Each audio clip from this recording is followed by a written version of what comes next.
में हवन करते हैं। तो आत्मा से प्रकाशित का मतलब होता है कि आत्मा मार्गदर्शन करे, आत्मा के आधिपत्य में, इंद्रियों का संयम करो, मन में, मन का संयम बुद्धि में, बुद्धि का चित्त में, और चित्त नाम जप में लग जाए, ओम के जप में। तो नाम जपते जाएंगे, इंद्रिय और मन संयमित होते जाएंगे। किसके मार्गदर्शन में? आत्मा के मार्गदर्शन में। आत्मा त्रिकालज्ञ है, आत्मा मार्गदर्शन करे और इंद्रिय और मन का संयम होता चला जाएगा। जब संयम सध गया तो ज्योति ज्ञान दीप्ति, जिस परमात्मा को जानना है वो जानने में आ गया, तो उसको जानते ही संपूर्ण संसार के जो संस्कार थे, शरीरों के कारण थे, कर्म, वो सब जल जाते हैं। यज्ञ का परिणाम निकल आ जाता है। तो यज्ञ का परिणाम निकल आता है तो उसको बताते हैं कि यज्ञ श्रेष्ठ अमृत हो जो जानती ब्रह्म सनातन नायम लोकोस्ति अयज्ञस्य कोतो अन्य पुरुषोत्तम। यज्ञ जिसकी रचना करता है उस अमृत का पान करने वाला योगी सनातन ब्रह्म में प्रवेश पा जाता है। तो सनातन तत्व की प्राप्ति कराता है यज्ञ। और हमने शुरू में श्रद्धा की थी आत्मा ही शाश्वत है, सनातन है, और यज्ञ करना शुरू किया, नाम का जप और ध्यान, तो हमको वो शाश्वत सनातन आत्मा विदित हो गया। ये है सनातन धर्म की विधि। सनातन तत्व के प्रति हम समर्पित होकर जब भजन शुरू करेंगे, यज्ञ शुरू करेंगे, तो यज्ञ के परिणाम में हमको सनातन ब्रह्म की प्राप्ति हो जाएगी। पहले कहते हैं आत्मा सनातन है और यहाँ कहते हैं ब्रह्म सनातन है, दोनों एक ही बात है, पर्यायवाची है। तो उस सनातन की प्राप्ति कराने वाली विधि क्या है? यज्ञ। और उस यज्ञ को करना कर्म है। जैसे नाम का जब यज्ञ है तो नाम जब करने लग गए तो कर्म आरंभ हो गया। गुरु जी के स्वरूप का ध्यान करना यज्ञ है, ध्यान करने लग गए तो कर्म आरंभ हो गया। इंद्रियों का संयम करना यज्ञ, इंद्रिय संयम चालू कर दिया तो कर्म आरंभ हो गया, गीता का कर्म। तो गीतोक्त कर्म माने यज्ञ को करना। यज्ञार्थ कर्मणो अन्यत्र लोकोयम कर्म बंधने। यज्ञ को करना कर्म है, यज्ञ का आचरण करना कर्म है।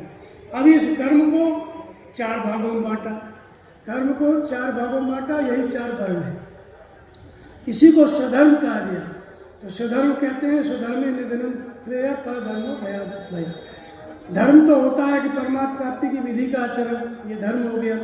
परमात्मा ही परम धर्म है, उसे प्राप्त करने के लिए नाम जप रहे हैं, ध्यान कर रहे हैं, यज्ञ का आचरण कर रहे हैं, तो ये धर्म का आचरण हो गया। लेकिन नया प्रश्न उठता है स्वधर्म क्या है? तो स्वधर्म में भी भ्रांति है। लोग कहते हैं स्वधर्म माने हिंदू का स्वधर्म हिंदू है, मुसलमान का स्वधर्म मुसलमान है, सबका अपना अपना धर्म स्वधर्म है। ऐसी बात नहीं है। स्वधर्म को बताते हैं स्व से कर्मण्य निरत संसिद्धि लभते नरा स्वकर्म निरत सिद्धि यथावंदित सत्सु यथा प्रवृत्ति भूतानाम ये न सर्वनिधम ततम स्वकर्मात्म सिद्धि निवृत्ति मान। परमात्मा की प्राप्ति की विधि बताते हैं कि जिससे संपूर्ण सृष्टि उत्पन्न हुई है, जो सर्वत्र व्याप्त है, यथा प्रवर्तित भूतानाम, स्वभाव से उत्पन्न कर्म करने की क्षमता के अनुसार उस एक परमात्मा का भजन करना, ध्यान करना, नाम जपना स्वधर्म है। स्वभाव से उत्पन्न क्षमता सबकी अलग अलग होती है। उसी स्वभाव से उत्पन्न कर्म करने की जो क्षमता है वही स्वधर्म है। उसी क्षमता को 4 वर्ण कहा गया है।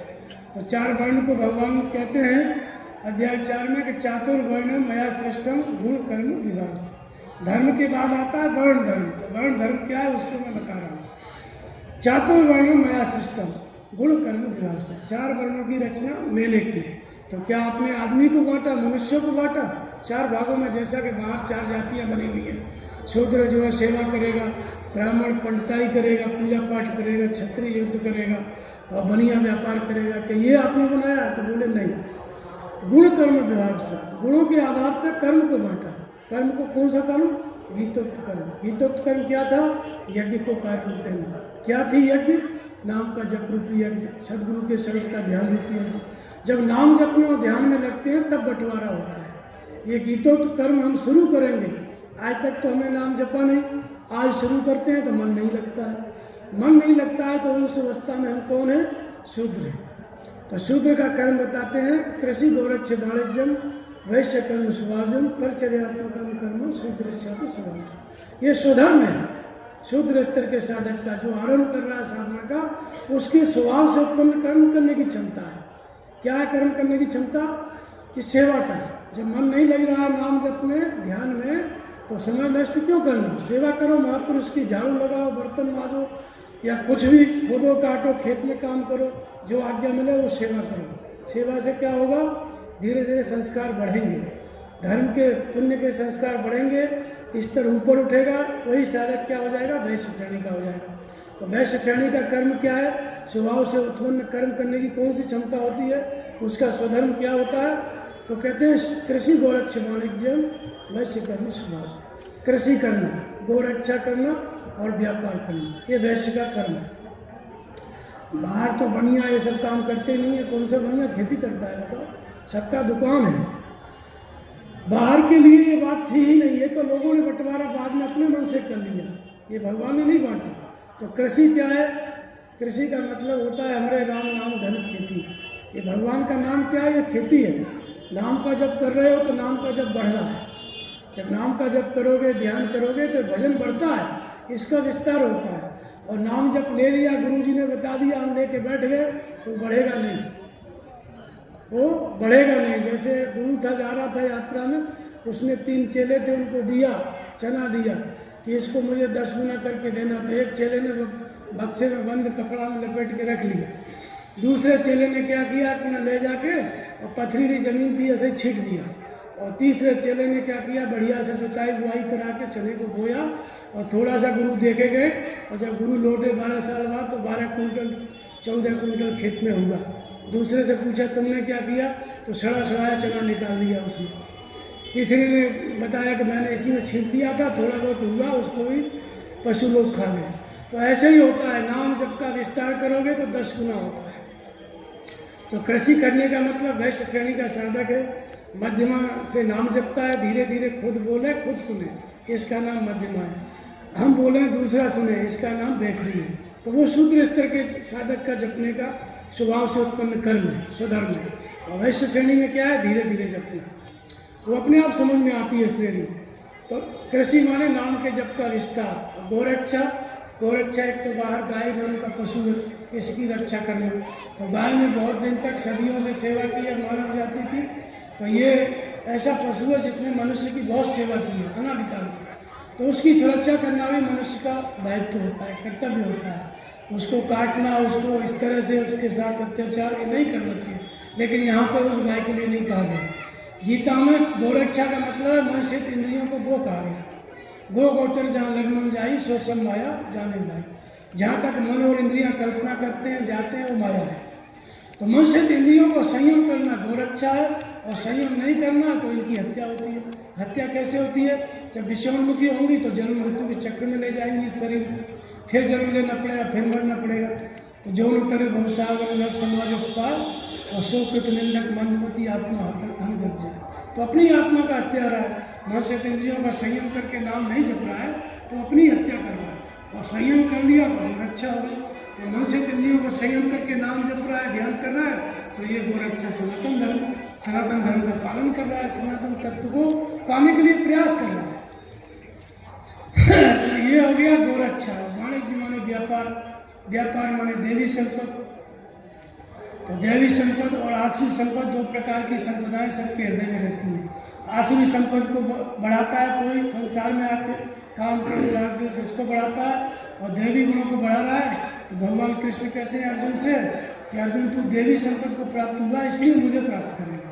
तो ये देवी संपत्ति को कैसे बढ़ाते हैं, इस यज्ञ के द्वारा मैंने प्रजा को रच दिया। 3 अध्याय में कहते हैं भगवान, ये प्रजा मैंने यज्ञ सहित है, इस शरीर में यज्ञ पहले से मौजूद है, इसको अपना उत्तरदायित्व समझ के यज्ञ को करना है, अर्थात नाम जप को आरंभ करना है।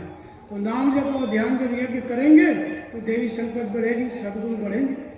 तो जब सद्गुण बढ़ेंगे तो व्यापार हो गया, व्यवसाय हो गया, किसका, पुण्य का, देवी संपत्ति का, ये व्यापार हो गया। तो ये किसका कर्तव्य है, किसका स्वधर्म है, ये वैश्य स्तर के साधक की स्वभाव से उत्पन्न कर्म करने की क्षमता है, ये उसका स्वधर्म है। परमात्मा एक ही है सबके लिए, साधना भी एक ही है नाम का जप। शूद्र स्तर का वैखरी से जपेगा, सेवा करेगा, झाड़ू लगाएगा। वैश्य स्तर का मध्यमा से जपेगा, थोड़ा सेवा करेगा, जो आज्ञा मिले गुरु की वो करेगा।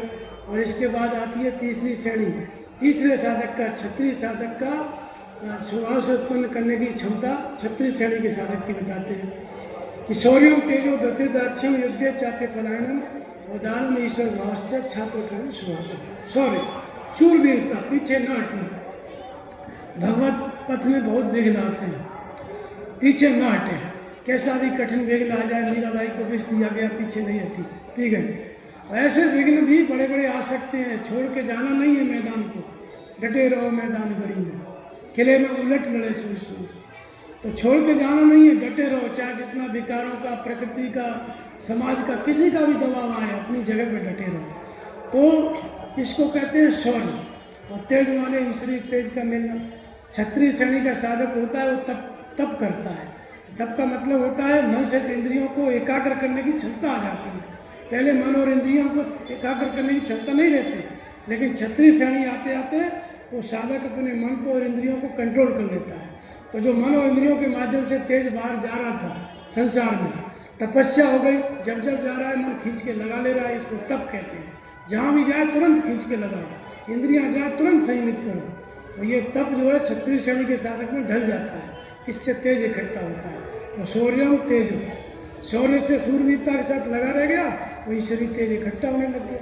तेज मतलब चेतना का फोकस जो संसार में जा रहा था, मनो इंद्रियां संयमित हो गई तो अपने अंदर इकट्ठा होने लगा।